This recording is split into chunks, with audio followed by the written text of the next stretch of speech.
আজকে আমরা সরকারি মদন কলেজ থেকে লামাবাদ শহীদ মিনার পর্যন্ত এসেছি আমাদের মহান বিপ্লবী শহীদ উসমান বিন হাদি ভাইয়ের হত্যার বিচারের দাবিতে। আমাদের এই সংগ্রাম চলবে যতক্ষণ পর্যন্ত না আমরা এই ন্যায় বিচার পাবো, ততক্ষণ পর্যন্ত আমাদের এই সংগ্রাম চালিয়ে যাব। আমরা আপনাদের মাধ্যমে জানিয়ে দিতে চাচ্ছি এই প্রশাসনকে, আপনারা দ্রুত এই ন্যায় বিচার করুন। কেননা অপরাধীরা পার পেয়ে যাচ্ছে, তারা যখন দেখতে পাচ্ছে এই এত বড় দেশপ্রেমিককে যখন হত্যা করা জায়েজ হয়ে গেছে, তাহলে অন্যান্য দেশপ্রেমিকদের হত্যা করা জায়েজ হয়ে যাবে। সো আমি আজকে এই আপনাদের মাধ্যমে এই মেসেজটা প্রচার করতে চাই, আপনারা যত দ্রুত সম্ভব হাদি ভাইয়ের হত্যার বিচার নিশ্চিত করুন। ভারতীয় আধিপত্যবাদ বিরোধী সংগ্রামী বিপ্লবী শহীদ বীর শরীফ উসমান হাদি ভাইয়ের হত্যার এবং বিচারের দাবিতে আমরা এখানে সম্মিলিত হয়েছি। আমরা আমাদের ভাইয়ের বিচার চাই। আজকে বিচারহীনতার এবং হত্যার 31তম দিন, আমরা এখনো পর্যন্ত সুষ্ঠু কোনো বিচার দেখতে পাচ্ছি না।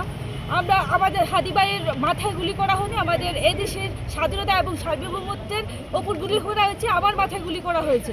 আমি এটা মনে করছি আমরা হাদি ভাইয়ের হত্যার বিচার চাই। আমাদের হাদি ভাইয়ের হত্যার বিচার হওয়ার আগ পর্যন্ত আমরা ঘরে ফিরে যাব না, আমরা লড়াই থামাবো না। হাদি হত্যার 1 মাস হয়ে গেল, এখনো কোনো বিচার হলো না। রাষ্ট্রের এখানে ভূমিকা আপনাদের যে আমাদের প্রশ্ন, রাষ্ট্রের ভূমিকা জানে, রাষ্ট্র তো কোনো বিচার দাবি করছে না।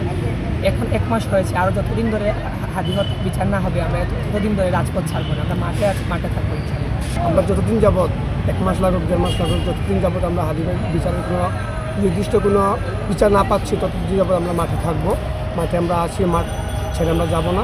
আমরা হাদি ভাইয়ের বিচারের সুস্থ তদন্ত করে সুস্থ দাবি চাই, সুস্থ বিচার চাই। আর হাদি ভাই শুধু দেশের নয়, হাদি ভাই আমাদের সবার প্রাণের মানুষ। হাদি ভাইয়ের বিচারের দাবিতে আমরা যতক্ষণ পর্যন্ত মাঠে থাকা লাগে আমরা ততক্ষণ পর্যন্ত মাঠে থাকবো, কারণ আমরা রাজপথ থাকবো, রাজপথ ছাড়বো না ইনশাল্লাহ। ইনকিলাব জিন্দাবাদ।